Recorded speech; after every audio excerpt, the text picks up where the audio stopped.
What's up, YouTube? It's Anthony Castillo with you guys. So, I wanted to drill this one pretty deep. Okay, so let's make this one recognizable, right? So, this one's very simple. Philosophy.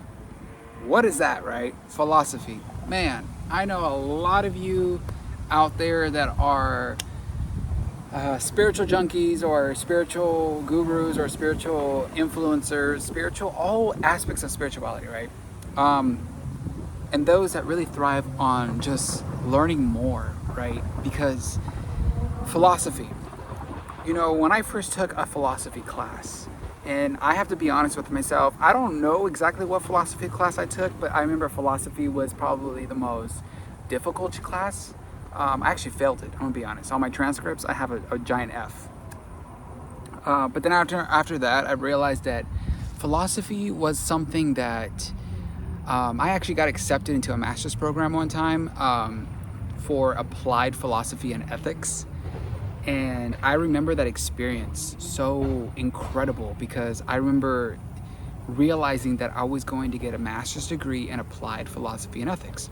So when you pick your degree plan, right, you often think about all this emotion that goes into a degree, and you're like, okay, I'm going to study something that I may have had a passion for or may have understood it, but also may have recognized that I'm going to study this and it's going to be part of me for the rest of my life. Like nursing, for instance, right? When I was nursing at the hospital, I remember realizing that I was like, okay, because I have 2 bachelors, another one is in science. But, my master's is in a different type of science. So that's a whole lot of story into what I was talking about. But philosophy, right? So, philosophy, nurses, whatever, they study so much of what they're recognizing. They study all of this application, but aside from the application, they also study the reasons behind why they study what they study, right? There are people out there, scientists, still trying to understand the concept of the universe and whether we have parallel parts of our lives connected with each other, right? Or is there other dimensions in life that has influenced our beliefs? Now, there are people in life that have, I can't necessarily I can't speak with all confidence to say like people haven't reached levels of videos, because there's people out there in the world that haven't seen my videos, and there's certain videos out there I have not seen myself yet. And because of my collective consciousness has been grouped with this framework of the videos I've witnessed in my own life, I'll be honest, I've kind of created belief systems, like a biothreshold of beliefs based on narratives out there because of all the flipping of different types of channels on YouTube. But when I when I dig deeper with myself, right? Take for instance philosophy. I never used the word philosophy when I was getting older or when I was younger, right? We never had a philosophy book around the house. Parents never, used philosophy terms with us or even anything of that nature. And the reason I wanted to come on here with this type of video is because philosophy is going to mean a lot of different things for many different people, right? If you look at the root word and the suffix and the prefix, the prefix and the suffix, it's, people know it's the love of wisdom. But even when we look at wisdom is something that we gain through experience, right? Let's say HR manager has years of experience because she's worked at one job, only one job. And she's always been an HR manager for one job. So she thinks that she has all the knowledge of HR management. But what if you have another one, right? Remember my other video, Concept and Idea? Concept and Idea? What if you have another HR manager that has 5 different types of HR management jobs, but each of those she's worked for 1 year. So she has a collective consciousness of different types of practices in HR. But you have the other one, she's worked there for 15 years and she's only understood their one practice. So that's where it gets complex. and really difficult to understand, because you have another person, I'll just do a 5-1. A person, HR, she worked 5 different jobs. Each of them, she has experience for 1 year. So maybe, has great experience because she has 5 different experiences. But you have one person for 15 years. We won't even say it like that. Let's say 5 years in a job and 1 job. 5 years and 1 job.